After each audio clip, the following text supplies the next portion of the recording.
وسلام على عباده الذين اصطفى أما بعد فأعوذ بالله من الشيطان الرجيم بسم الله الرحمن الرحيم أما السفينة فكانت لمساكين يعملون في البحر فأردت أن أعيبها وكان وراءهم ملك يأخذ كل سفينة غصبا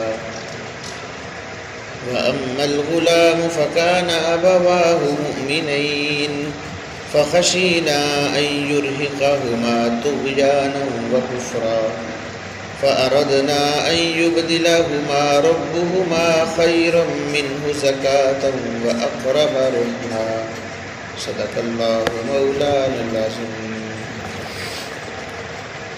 أما السفينة فكانت لمساكين، بہرحال کشتی وہ چند مسکینوں کی تھی جو سمندر میں کام کرتے تھے، بس میں نے ارادہ کیا کہ اس کو عیبدار کر دوں، اور ان کے آگے ایک بادشاہ وہ ہر کشتی کو، ہر صحیح سلامت کشتی کو زبردستی چھین لیتا تھا۔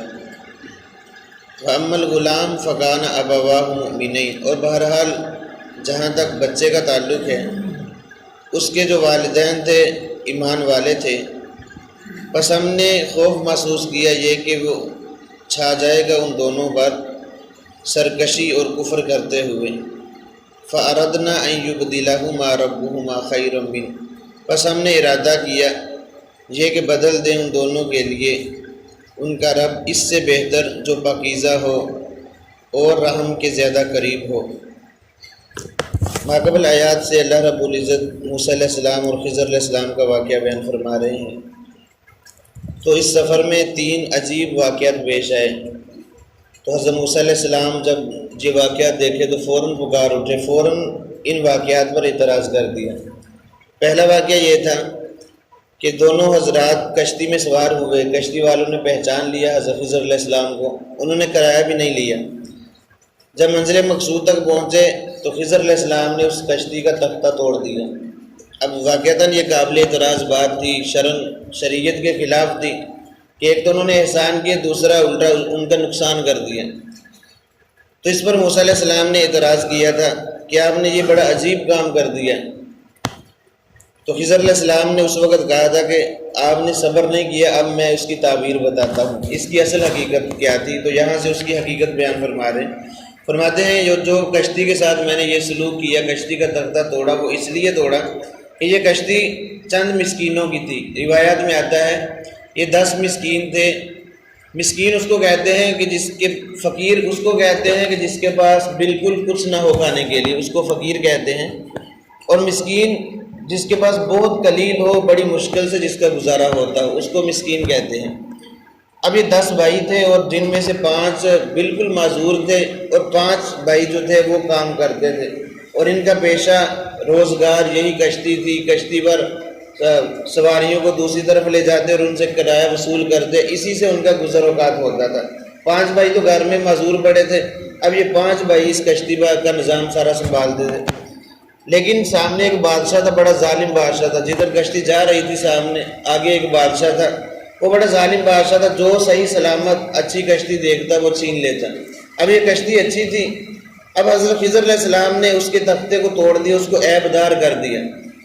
اس لیے عیبدار کیا تاکہ بادشاہ جو ہے یہ عیبدار کشتی دے کر چھوڑ دے گا، ان کا روزگار بند نہیں ہوگا، یہ سلسلہ چلتا رہے گا۔ اور حضرت خضر علیہ السلام نے ایسا اسی لیے کیا تاکہ ان کا روزگار چلتا رہے۔ اور پھر کشتی کا جب انہوں نے تختہ توڑا، بعض روایتوں میں آتا ہے کہ شیشے کی پیوندگاری کرتی، یعنی شیشے کے کوئی چیز لگا دی تاکہ پانی اندر نہ جائے۔ دیکھنے میں تو عیبدار لگتی تھی لیکن کشتی عیبدار ہوئی نہیں تھی۔ اور بعض کہتے ہیں کہ جب اس منزل سے آگے نکل گئی کشتی جہاں سے بادشاہ ان کو پکڑتا تھا، تو خضر علیہ السلام نے دوبارہ جا کر اس میں وہ تختہ لگا دیا، کشتی کو صحیح سلامت ویسے ہی کر دیا۔ بہرحال عیبدار جب کیا تب بھی کشتی کے اندر پانی نہیں گیا، یہ حضرت خضر علیہ السلام کا معجزہ تھا۔ اب یہ بات سنی تو موسیٰ علیہ السلام کو پتہ چلا کہ واقعتاً یہ تو بہت ہی اچھا کام کیا ہے۔ اگر بادشاہ کشتی چھین لیتا، وہ 10 جو بھائی تھے بیچارے وہ تو بے روزگار ہو جاتے، کہاں سے وہ سارا نظام چلاتے۔ اب موسیٰ علیہ السلام کو اطمینان ہوا کہ واقعتاً یہ بہت اچھا کام کیا۔ اب دوسرا اعتراض کیا تھا کہ دونوں نبی جا رہے تھے، راستے میں بچے کھیل رہے تھے، ایک بچہ معصوم بچہ اس کو گردن سے پکڑا، دیوار پر مارا، قتل کر دیا۔ اب یہ بھی قابل اعتراض بات تھی، شرعن خلاف تھی کہ معصوم جان کو قتل کرنا، اس پر بھی موسیٰ علیہ السلام نے سوال اٹھایا تھا۔ اب یہاں سے حضرت خضر علیہ السلام جواب دے رہے وَأَمَّا الْغُلَامُ، کیا موسیٰ جہاں تک اس بچے کا تعلق ہے جس کو میں نے قتل کیا تھا، وہ اس وجہ سے قتل کیا تھا کہ اس کے والدین بڑے نیک بارسا تھے، متقی پرہیزگار تھے، لیکن یہ بچہ فطرتاً ہی یہ کفر اور شرک پر پیدا ہوا تھا، اور مجھے ڈر تھا کہ کہیں بڑا ہو کر اپنے والدین کو بھی کفر پر مجبور نہ کر دے۔ ممکن ہے کیونکہ اولاد والدین کی کمزوری ہوتی ہے، بس اوقات والدین اولاد کے پیچھے لگ کے دین کو بھی برباد کر بیٹھتے ہیں، اس لیے کہ یہ نیک لوگ ہیں، کہیں ایسا نہ ہو کہ یہ اولاد یہ بڑا ہو کر ان کو کفر پر مجبور کر دے، وہ بھی کافر بن جائے، اس لیے میں نے شروع سے اس کا خاتمہ کر دیا تاکہ یہ معاملہ ہی ختم ہو جائے۔ لیکن اللہ رب العزت نے اس کے بعد انہی والدین کو ایک لڑکی عطا کی، بڑی نیک بارسا لڑکی تھی۔ روایتوں میں آتا ہے کہ اس لڑکی سے بھی 70 انبیاء اس کی نسل میں سے آئے۔ اب 70 انبیاء کا سلسلہ اللہ نے جاری کیا۔ لڑکا اس کو تو قتل کر دیا، اللہ نے اس کے عوض میں پاکیزہ لڑکی ان کو عطا کی۔ اب انبیاء جیسی جماعت کی وہ ماں بنی وہ عورت، اللہ تعالیٰ نے یہ کرم نوازی کی۔ یہ بات سن کے بھی موسیٰ علیہ السلام کو بڑی خوشی ہوئی کہ واقعتاً یہ تو بہت اچھا کام کیا ہے کہ اگر یہ بچہ بڑا ہو جاتا تو واقعتاً والدین کو کفر پر لے جاتا۔ اب تیسرا اعتراض یہ تھا کہ دونوں نے ایک دیوار کو سیدھا کیا تھا۔ فرمایا وَأَمَّا الْجِدَارُ، جہاں تک اس دیوار کا تعلق ہے کہ بستی والوں نے تو ہمارے ساتھ برا سلوک کیا تھا، لیکن ہم نے ان کی دیوار کو سیدھا کر دیا، گرنے سے بچا لیا۔ اصل مسئلہ یہ تھا، یہ جو دیوار تھی یہ دو غلام، یہ جو جگہ تھی یہ دو یتیموں کی تھی، دو یتیم چھوٹے بچے تھے، معصوم بچے تھے، ان کی یہ تھی۔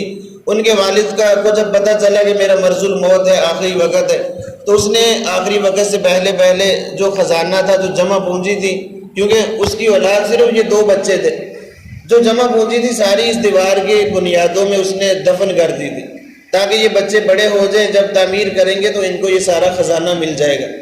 اور میں نے دیوار کو گرتی ہوئی دیوار کو سیدھا اس لیے کیا کہ اگر ابھی یہ دیوار گر جاتی، معصوم بچے تھے، یتیم تھے، لوگ ان کا سارا سامان اٹھا کر لے جاتے، مال و دولت ان کی وراثت لے جاتے، وہ بیچارے محروم رہ جاتے۔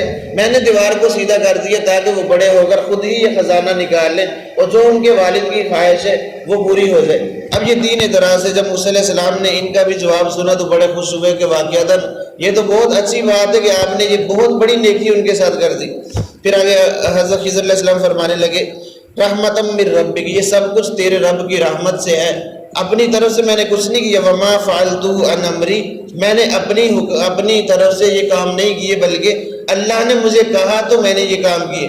اب یہاں سے معلوم ہوتا ہے کہ خضر علیہ السلام بھی اللہ کے نبی تھے، کیونکہ انہوں نے کہا کہ میں نے اپنی طرف سے یہ کام نہیں کیے، اور اللہ تعالیٰ انبیاء کی طرف وحی کرتے ہیں، تو یہاں سے معلوم ہوتا ہے کہ خضر علیہ السلام بھی نبی تھے۔ بعضوں کا اختلاف ہے، بعض کہتے تھے ولی ہیں، بعض کہتے ہیں نبی ہیں، لیکن اس آیت کریمہ سے معلوم ہوتا ہے کہ یہ اللہ کے نبی تھے، اللہ نے ان کی طرف وحی کی، یہ سارا نظام اللہ رب العزت چلا رہے تھے۔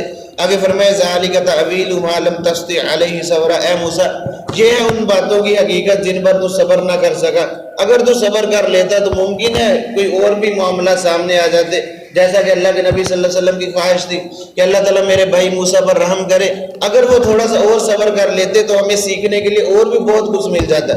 یہ اللہ کے نبی کے دل میں یہ حرص تھی علم کو حاصل کرنے کے لیے۔ ہمیں بھی چاہیے کہ علم پر اپنا سب کچھ لگا دیں، یہ نہ دیکھیں کہ میں کس عمر میں پہنچ چکا ہوں، بلکہ اس علم کے بڑے فضائل ہیں۔ اب دیکھیں موسیٰ علیہ السلام جلیل القدر نبی ہیں، خضر علیہ السلام سے مقام و مرتبے میں بھی بلند و بالا ہے، اعلیٰ، اس کے باوجود ادب کے ساتھ ان کے سامنے بیٹھے ہیں، ان سے علم حاصل کرنے کے لیے ان کے ساتھ عہد و پیمان کر رہے ہیں، ان سے علم حاصل کر رہے ہیں۔ تو اس لیے عمر کا تقاضا نہ دیکھیں، جہاں سے جو بات مل رہی ہے دین کی اس پر اپنا سب کچھ کھپا دیں، اور یہ ایسا عظیم الشان راستہ ہے۔